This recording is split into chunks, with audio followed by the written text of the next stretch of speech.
Welcome to A Powerless Mage Presents The Deep Dive. Hello, everyone. Today, we're really going to get into it. We're performing a kind of, a philosophical surgery on some of the most fundamental concepts we all use every single day. But that we probably misunderstand. Exactly. Things like reality, existence, truth. And then we're going to get to some really electrifying, very unconventional definitions of power and, yes, even magic. That's right. And our mission today, it's really tailored for you, the listener. Mm-hmm. If you're feeling, profoundly dissatisfied, maybe overwhelmed or just adrift. Searching for answers. Searching for clear, actionable solutions.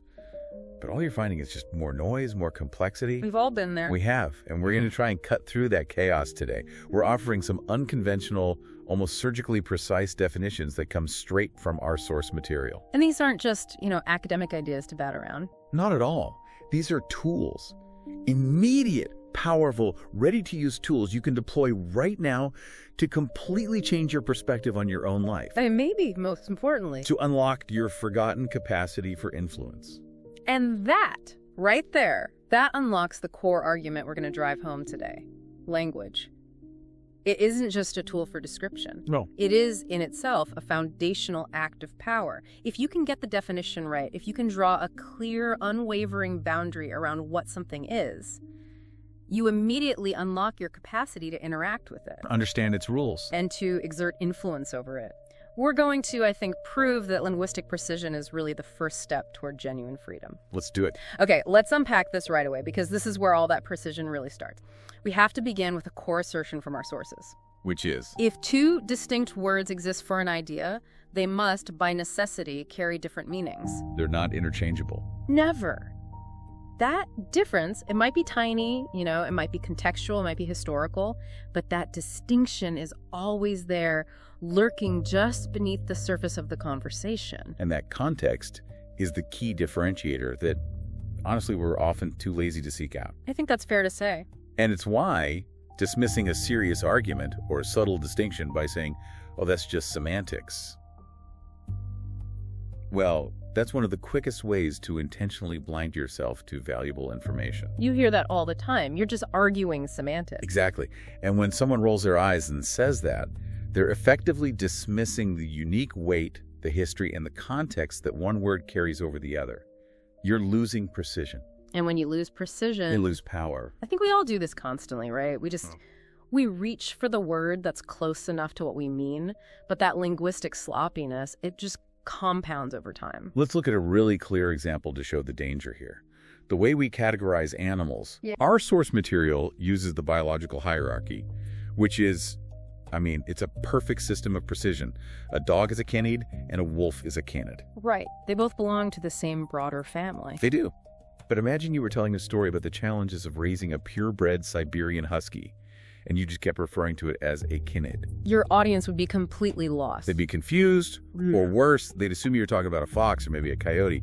The words aren't the same. Or, to use your example from earlier, if you walked up to someone walking a tiny miniature poodle and you said with a straight face, "What a magnificent wolf you have leashed there." You've missed the point entirely. You've missed the reality of the situation. Completely.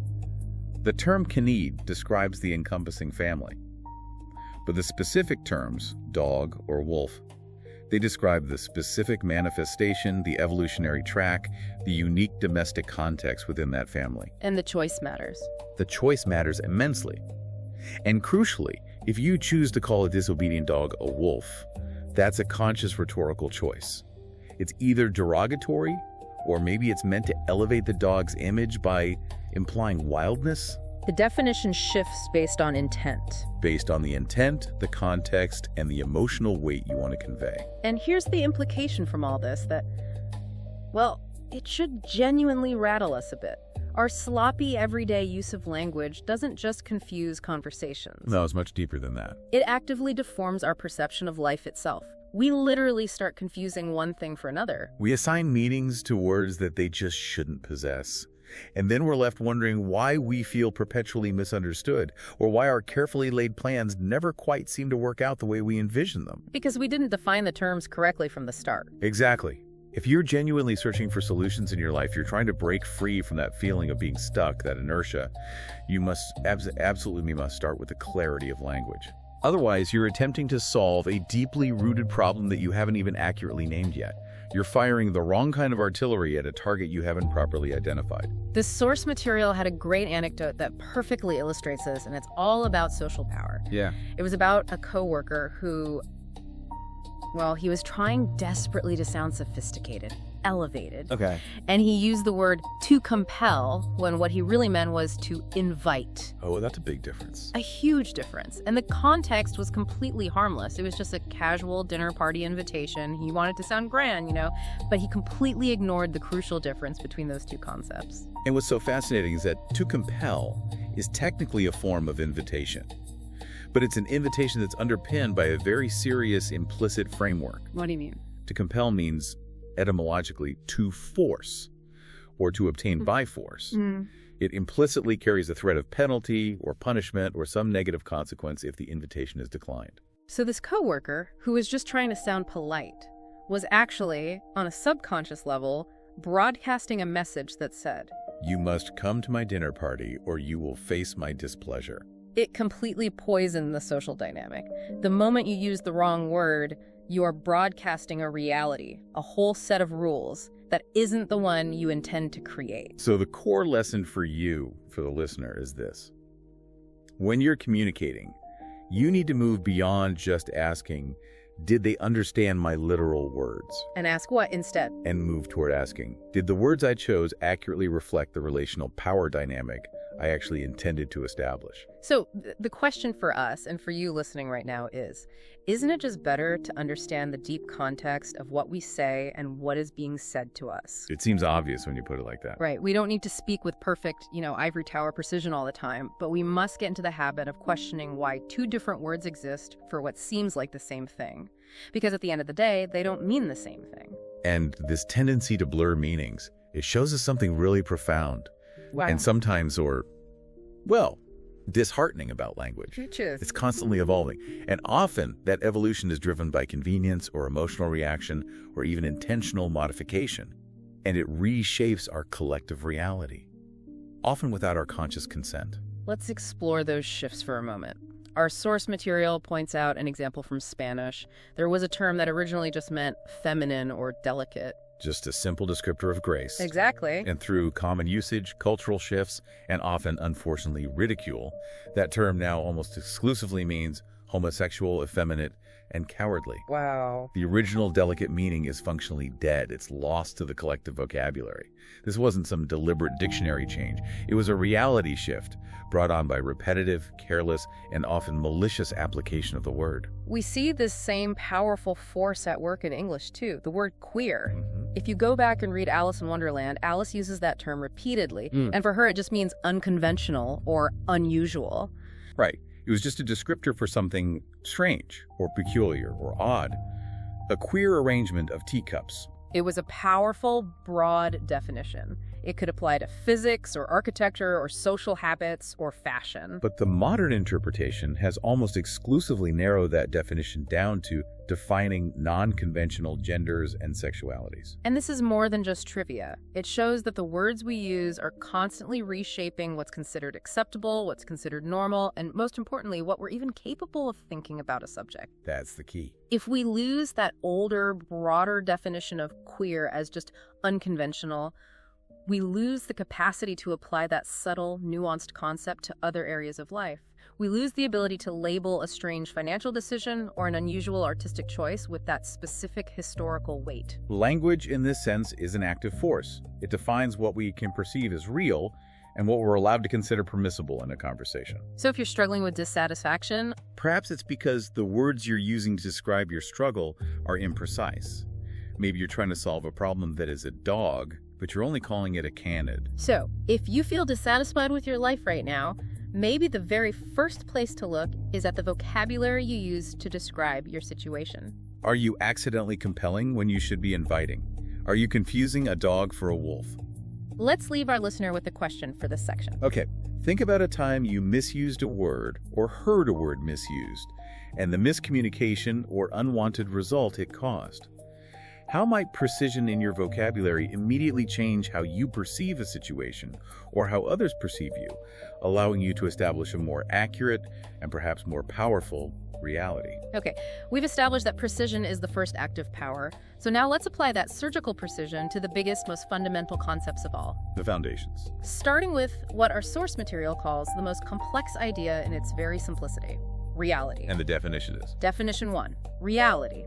It is what is. That seems ridiculously simple, almost redundant even. But this definition immediately comes with these crucial clarification points that surgically divorce reality from human experience. And this is where the power lies. Absolutely. Reality is explicitly not what you perceive. Yeah. It is not what you believe. It is not what you think or even what you know. The persistence of reality is entirely independent of human interpretation or belief.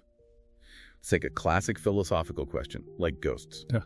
Whether ghosts are actually real or not is entirely independent of your passionate belief in them. It's independent of any empirical evidence you might gather or your personal perception of them after you hear a strange noise in the attic. Reality just persists. It persists, regardless of whether humanity has the capacity, the technology, or the consensus to verify it. And this is the terrifying, yet also profoundly freeing implication here. What's that? If the entire universe were instantaneously wiped clean of all consciousness, no humans, no animals, no thinking life at all, reality would still exist. Gravity would still function? Chemical processes would still occur. The laws of physics would still be in operation.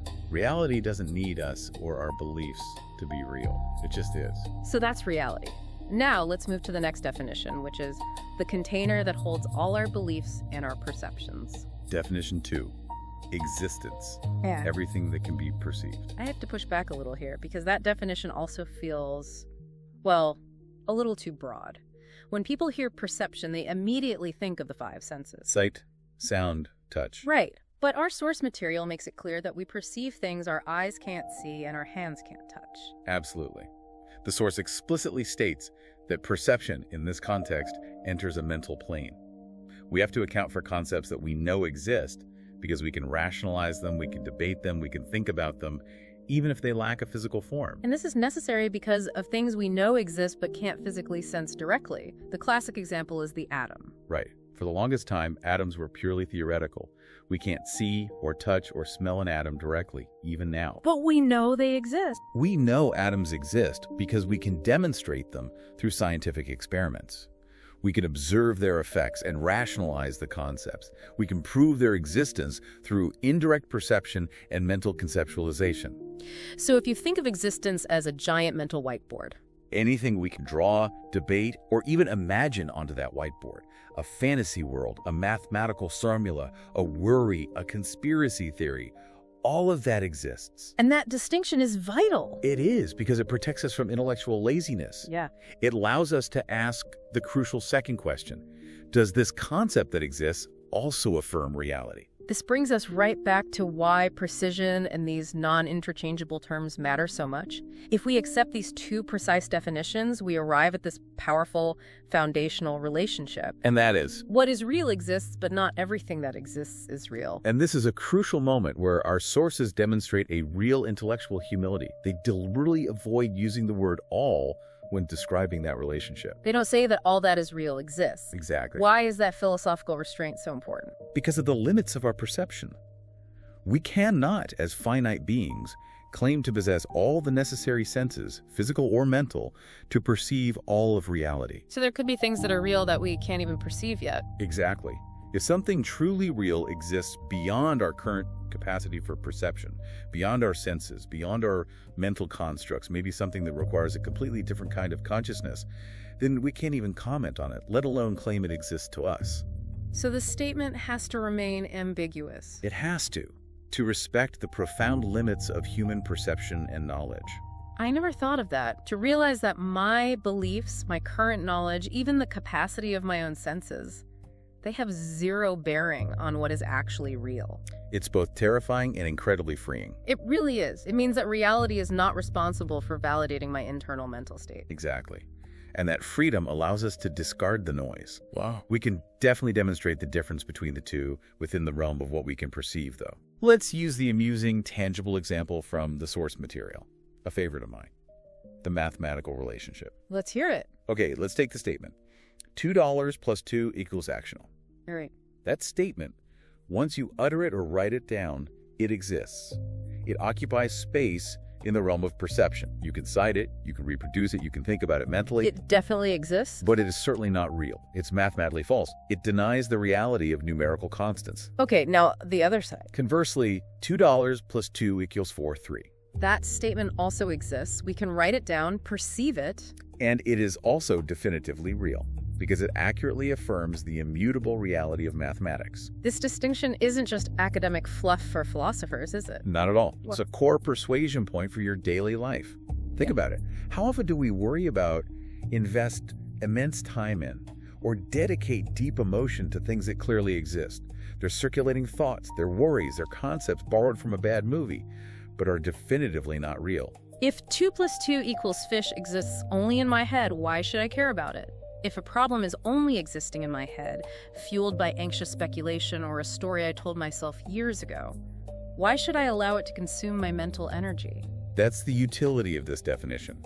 This distinction is the vital first step for separating helpful concepts that affirm reality, like a solid budget, from useless distractions, like catastrophic what-if scenarios, that consume our energy and paralyze our actions. So the first question to ask when you're struggling: is this problem manifesting in reality, or is it existing only as a fear in my mental plane? If it's just existing in your head, you can choose to discard the non-real concept, because reality doesn't require you to hold on to it. Let's pose this as a question to our listener then. Good idea. What is one widely held idea or belief in your life right now? Maybe a persistent worry, or a goal defined by others, or even a deep-seated regret that you suspect might only exist in your mental space, but not actually be real in the broader, verifiable context of your life. Now that we've clearly marked the territory between reality, what is independent of us, and existence, what can be perceived, we can move to the concepts that cause the most, interpersonal chaos. Truth and lies. Exactly. These are the concepts that people most commonly confuse with reality itself. So let's get the definitions on the table. Okay. Definition 3, truth. Any statement that affirms reality. And its opposite. Definition 4, lie. Any statement that denies reality. The problem arises almost immediately because people so often define the truth with a capital T. As if it's some vast, universal, monolithic thing waiting to be discovered. Exactly. But what they're actually trying to describe is the reality. Our source material points out that we often treat limited human words as if they are sufficient vast containers capable of wrapping around something as boundless and limitless as reality. But they're not. Words are fundamentally insufficient. They're too small. Right. We have to think of reality as this infinitely complex, boundless puzzle, stretching far beyond our current perception. So therefore, truth should always be viewed as what? As exactly what it is. A small, verifiable piece of that giant puzzle that affirms a specific, limited aspect of reality. If truth is just one piece of the puzzle, and we're all holding different pieces, then we immediately run into the danger of contradictory truths. And we as humans tend to reject or discard truths we can't easily process, especially when they clash with the single, verified puzzle piece we happen to be holding in our own hand. We confuse the size of our piece with the size of the whole puzzle. We do. And the classic, indispensable anecdote illustrates this failure of synthesis perfectly. The story of the 3 blind men and the elephant. A classic. We all know it, but let's re-examine it through these very precise definitions. Okay, the first blind man touches the rough, muscular trunk and says with complete conviction, "This elephant is like a large, powerful snake." He's not lying. From his perspective, that's true. He's speaking his truth. The second man touches the massive flat side and says with equal conviction, "No, you are wrong. This elephant is like a strong, immovable wall." Also speaking his truth. And the third grabs the coarse tail and insists, "You are both fundamentally incorrect. The elephant is exactly like a rough rope." So all 3 are speaking their truth. Their statements affirm the small piece of reality, the trunk, the side, the tail that they personally perceive. Right. But they immediately call the others liars. Why? Because they cannot reconcile 3 valid, verified truths into the single, larger reality of the elephant. Their inability to synthesize the pieces leads them to fight each other rather than to understand the whole. This is the massive takeaway for the listener who is seeking solutions, especially when dealing with conflict. Whether it's a political disagreement, a divorce, a corporate strategy debate. The story shows that Often, your frustration isn't with malice or falsehoods or a lack of intelligence from the other person. Your frustration is with your own inability to fit multiple verified truths together to see the single, larger reality. Imagine that political debate. Often the two sides are presenting truths that are verified by their own experience, their own data set, or their own immediate perception. The moment you enter a disagreement, understanding that the other person might be telling their truth, an accurate piece of their puzzle, you stop fighting the truth of the rope or the wall. And you start trying to figure out how their piece fits with yours to define the shared reality of the elephant. It's a total shift in approach. We also need to clarify the structure of the statements themselves because this trips a lot of people up. Okay? Affirming or denying reality doesn't depend on whether the sentence is phrased positively or negatively. This is a nuanced point, so let's be very clear. Let's stick with the elephant example. Okay. If I say elephants are light, that is a lie, because it denies the verifiable physical reality of an elephant's immense weight. simple enough. But However, if I say elephants are not light, that is a truth. that is a truth, because it affirms the reality of elephants being heavy. The statement is negative in its grammatical structure, but it's an affirmation of reality in its philosophical context. The moment you start assessing statements based on whether they affirm or deny reality, rather than whether they simply align with your personal, preferred piece of the puzzle, You gain tremendous analytical power. this is the difference between simply being right and being truly effective. You might be speaking a truth, but if you can't reconcile it with the other person's truth, you can't move forward into a shared productive reality. So here's the reflective question for this section. Where in your life are you currently fighting against someone else's truth? Maybe a coworker's priority, a family member's experience, or a partner's opinion. Take a moment to consider how both statements could be accurate pieces of a larger unseen reality, and how reconciling them instead of fighting them might completely change the outcome. All right, let's move to power. This is a topic that, the entire human race obsesses over, yet it's so often misunderstood. Especially by those who feel powerless in their current situation, which is why they're listening to this deep dive. They equate power with control or domination. But our definition is much more nuanced. Definition 5, power. The ability to influence reality. That definition is so precise because it removes the requirement of total control. Right. We establish that reality is what is. But crucially, reality isn't static. It's not a fixed painting. Our sources emphasize that reality is in constant dynamic movement, sometimes radically, sometimes imperceptibly. So where do we fit in? The very fact that we are living, breathing actors within that reality means our participation automatically gives us a fundamental, unavoidable level of influence and control over some things within it. So power isn't some external finite resource that only kings or billionaires or CEOs possess. No, power is intrinsic to being an actor within reality. If you are alive, you possess power. But that influence isn't immediate. It's not like flipping a switch. Not at all. And it requires working with reality's rules. If I want to change the reality of my messy kitchen, I can't just snap my fingers. I have to use the power of my muscles, my time, my effort to influence the position of the dishes and the clutter. And that influence changes the reality of the kitchen. Exactly. We can contrast the range of influence across different roles to make this concept really tangible. Thinking about the scale of power is helpful. Right. A god, a semi-god, or a messiah might have immense power, the capacity, perhaps, to influence reality radically and immediately, bending its very rules just by saying so. But down here on Earth, A cleric, a king, a president, a union leader, they must work through existing structures, through systems, through people, through legislation. their power is filtered, it's leveraged, it's debated and compromised. But it is still fundamentally the ability to influence. The scale is different, but the definition holds true, influencing reality. Let's use the specific mechanism of influence from the source. Right. The politician engaging with a voter. A politician cannot simply force a person to think their way. That would be modification, which, as we'll see, is magic.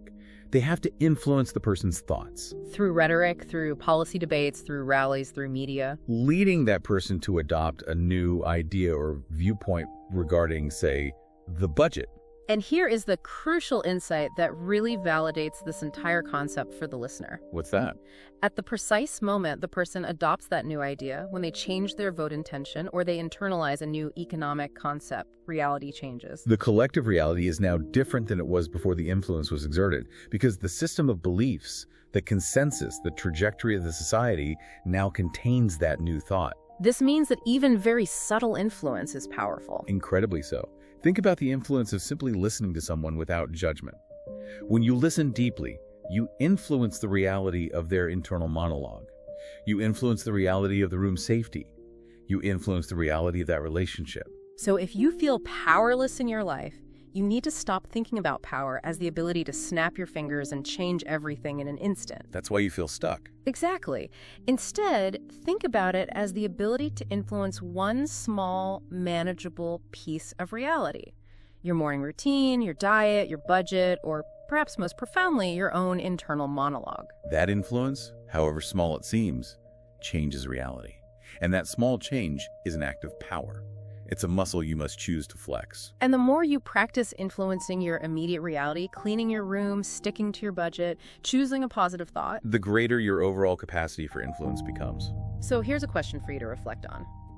Given the definition of power as the ability to influence reality, what small piece of your personal reality, like a habit, a persistent negative thought, or a toxic relationship boundary, could you choose to start influencing today? Remember, influence doesn't require immediate success, just consistent effort. This is where we get to the fun part, and where the title of our show, A Powerless Mage Presents, really comes into focus. We are defining magic by discarding the tired supernatural framing we get from fairy tales and fantasy novels. And instead giving it a real-world, functional definition. So what is it? Definition 6, magic. Modifies reality completely. Let's hold that up immediately against the definition of power we just discussed. Power influences reality. It requires effort, persistence, and working with existing rules to shift a person's thoughts or an object's position. It is incremental, even if it's fast. Magic, however, modifies reality. It is a total, often instantaneous, unpredictable shift. It is the ability to bypass the incremental effort of influence. So if our politician from before possessed magic, They wouldn't need to campaign for a year or debate for hours. They would simply make the person think differently, instantly and completely changing that piece of reality without the incremental work of influence. That modification is total. I hear you, but this feels like a stretch. Especially if we're aiming for real-world, non-supernatural application. Why should I accept a definition of magic that sounds like it belongs in a fantasy book? Because this new, unconventional definition of magic is actually far more real than the supernatural version. How so? It allows magic to exist in nature, not just in literature. Magic is simply an unpredictable, total modification of reality, a paradigm shift. So what's the clearest example of real magic from our sources? The sources offer a profoundly mundane event that happens thousands of times every minute, yet it is the most perfect example of modification. And that is Human birth. I can see why that might be contentious. I mean, birth is highly predictable. It's scientifically measurable. It follows biological rules. Why isn't it just an inevitable outcome of biological power? Because while the act of birth is predictable, the consequence of that new life is completely unpredictable and represents a total modification of reality. Explain that more. A new human life enters the world and reality changes. The reality of the parents changes entirely and irreversibly. The reality of the family's economic structure changes. The social, emotional, and political vectors of countless people are completely and unpredictably modified. It's the ultimate butterfly effect. It's not influence. It's a total, radical, unpredictable shift in the structure of reality that can't be traced back to a specific causal effort. No one can truly predict the long-term cascading effects of a single human life. That is magic, in its purest, non-supernatural definition. It is the capacity to fundamentally and instantly change the game, to introduce a new element that breaks the existing rule set and sets a whole new trajectory for everyone involved. That makes me think of other radical, unplanned paradigm shifts. The invention of the printing press or the discovery of penicillin. The creation of the internet. Exactly.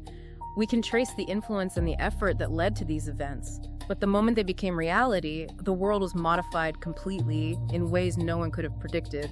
That's real magic at work. And this is also why magic and power come the closest to being authentic synonyms. Our source material states in a very powerful synthesis: magic is power, Power is magic. That sounds like a paradox, especially since we just spent 10 minutes differentiating them. It's a synthesis, not a paradox. Huh. It is impossible to radically change reality magic without other elements being moved and influenced power. Okay. The act of modification generates influence, both retrospectively and proactively. Conversely, your capacity to simply change things, magic, even just the birth of a baby or the sudden decision to quit a toxic job, allows that force to influence the existing reality around it. They're two sides of the same coin of agency. Exactly. One is the effort, which is power or influence, and the other is the result, which is magic or modification. So to truly change your life, you need both. You need the power, the consistent effort, the influence to steer yourself toward new possibilities. And you need to embrace the magic, the unpredictable, complete shifts that come when you finally break the inertia and modify the old reality. Let's get a question in for the listener. All right. If the birth of a human is real magic, what everyday non-supernatural action have you taken recently, or are you about to take, that completely and unpredictably changed the trajectory and structure of reality for yourself or someone else? Think about starting a new job, ending a long-term relationship, or moving to a new city without a plan. We've hit reality, truth, power, and magic. Now we move to two massive concepts that people often place in rigid opposition. They view them as a zero-sum game. Destiny and freedom. Right. It's either you have destiny or you have freedom. But the precision of language shows they're actually deeply connected. Let's start with destiny. Okay. Definition 7. Destiny. The tendency without influence, or, in other words, inertia. This definition is so helpful because it strips away all the mystical, fate-driven fluff. Destiny is not some scroll written by the gods. It is physical and mathematical. It's simply the inertia of things continuing along a determined path until they reach a predetermined endpoint. Assuming nothing interferes. That's the key part. So analogically, it's like a vector moving in a constant direction, straight forward, without any external force influencing its trajectory. If you quit putting effort into your career trajectory, your destiny is to remain exactly where you are, because that is the path of least resistance. That is inertia. So destiny isn't a mystical barrier, it's the default setting of your life. Exactly. It's what happens when you let your life run on autopilot, when you simply wake up and repeat yesterday's choices. And now let's define the thing we often see as destiny's enemy. Freedom. Definition 8, freedom, the capacity to exercise power. And since we already define power as the ability to influence reality, freedom is simply our capacity to activate that influence. So freedom isn't some abstract political concept here. No, it is the active, chosen ability to do something, to exert power, to change reality. And this is where we can re-examine that supposed dichotomy between freedom and destiny. I've always thought of them as being fundamentally opposed, but the source material suggests this opposition isn't entirely real. Or at least not as rigid as we imagine. So how do they connect? The key is that destiny is not fixed. It is just the most likely outcome based on the forces that are currently at play. Let's look at the classic example of the math student to illustrate this relationship. Okay, lay it out for us. Imagine a boy who loves math. He studies it obsessively, he eats math, he dreams math. He follows this intense inertia. He's destined following this trajectory to be a great mathematician. This is his destiny based on current forces, based on the path of least resistance. But then comes the moment of freedom. During adolescence, the boy also learns music. He begins to connect mathematical concepts to musical ones, the ratios of harmony, the rhythm of equations. He can now choose to exercise his power, his freedom, by diverting that intense focus toward music and becoming a musician. Or he can follow his established inertia, his destiny, and become a mathematician. The power of this narrative is that his destiny didn't prevent him from becoming a musician. His destiny was merely the path of least resistance. The conclusion, then, is incredibly powerful for anyone feeling trapped in their current career or relationship or situation. Freedom is the active choice to exercise your power, your ability to influence reality, to change your destiny, your current trajectory. Destiny isn't an iron cage or a mystical chain. It's just the default path. And freedom is the moment you choose the path of resistance. And this brings it full circle, right back to power. That choice doesn't require a magical instant shift. It requires power, ongoing, consistent influence. You don't have to instantly become a musician. You just have to start taking music lessons this week. That small influence shifts the vector.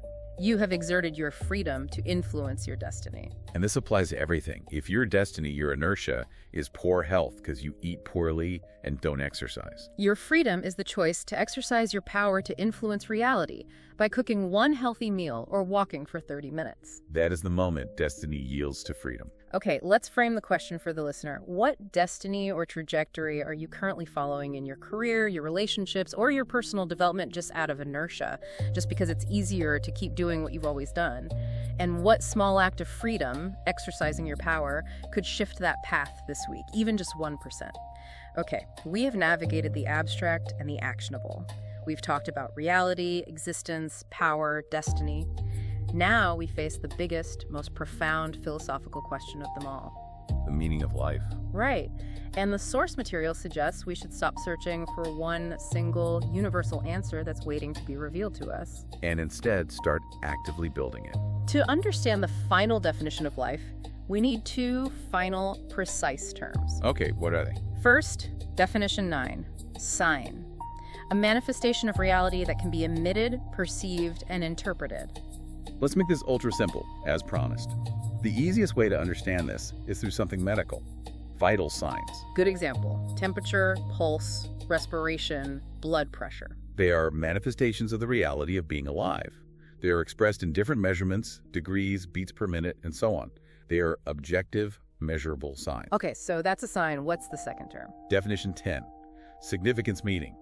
The interpretation of the signs we perceive. Here's the crucial distinction for the listener who is seeking solutions. Signs are passive. By themselves, a high temperature does nothing. Right. A temperature of 40 degrees Celsius is just a number.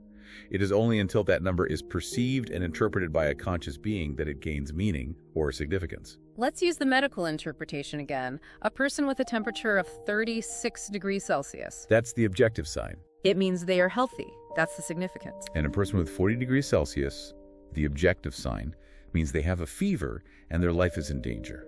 That's the significance. The sign is the fact. The meaning is the attributed human interpretation that leads to action or inaction. That seems entirely dependent on the person doing the interpreting, which is kind of terrifying. If the meaning is all subjective, doesn't that make life meaningless? Quite the opposite. With these definitions in hand, we arrive at the full circle definition, which grants the listener the ultimate agency. And that is? Definition 11. Life. The meaning that we attribute to the signs of reality. Wow. The meaning of life is the meaning of significance. That is a revolutionary idea. It implies that the search for a singular, universal, externally supplied meaning is a futile exercise. That answer does not exist waiting to be found. Instead, life is the active, ongoing relationship we maintain with reality, be it physical, biological, mental, social, or spiritual. Our life is the sum total of the meaning we consciously or unconsciously assign to the sign the reality presents to us. If you are dissatisfied with your life, this definition is the most actionable tool we have covered in this entire deep dive. Why do you say that? Because it means the problem isn't that you lack meaning. The problem is that you are either misinterpreting the signs or you're passively letting the signs pile up without assigning conscious meaning to them. Think about anxiety. Anxiety often stems from perceiving signs, like a difficult client email or an unexpected bill, and immediately interpreting them with catastrophic significance. This means I will fail, I will be poor, my life is ruined. That interpretation becomes your reality, and therefore it becomes your life. But if you can identify the objective sign, the difficult client email, and choose to attribute a different meaning, this means I have an opportunity to show my competence and build a stronger relationship. you fundamentally change the trajectory and the entire meaning of that moment in your life. This brings us all the way back to the beginning. By taking the time to precisely define our terms, reality, existence, power, freedom, we gain immediate clarity on the signs we perceive. And that clarity allows us to consciously attribute meaning or life to our relationship with everything that is.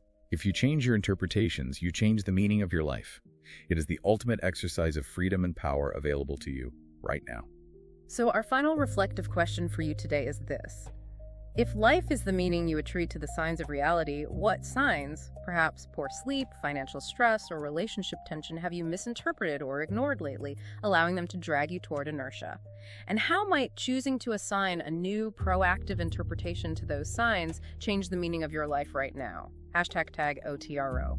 That was a tremendous deep dive. We started with the simple argument that dismissing semantics is dismissing valuable operational information. We moved through the essential difference between reality and existence. Reconciled conflicting truths through the elephant anecdote, and then surgically redefined power as influence and magic as total, unpredictable modification. And finally, we established that destiny is simply inertia.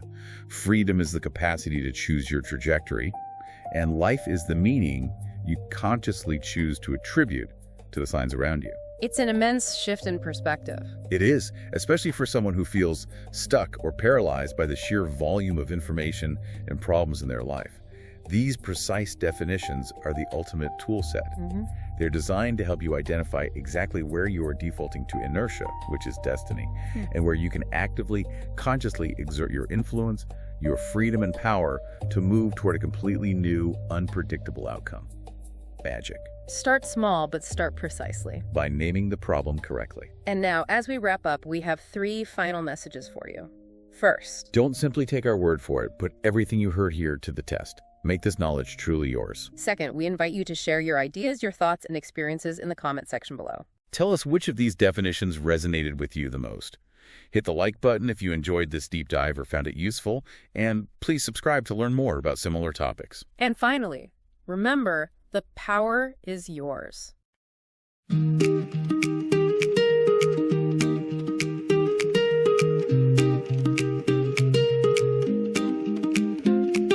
Morning comes with gentle sounds, words that shape the world around. What you call it, what you claim, can tilt the balance of the game. Just a shift in what you say can turn a dark path into day. It's more than phrasing, more than a tone. It's how we find our way back home. Words have the power, words bring light.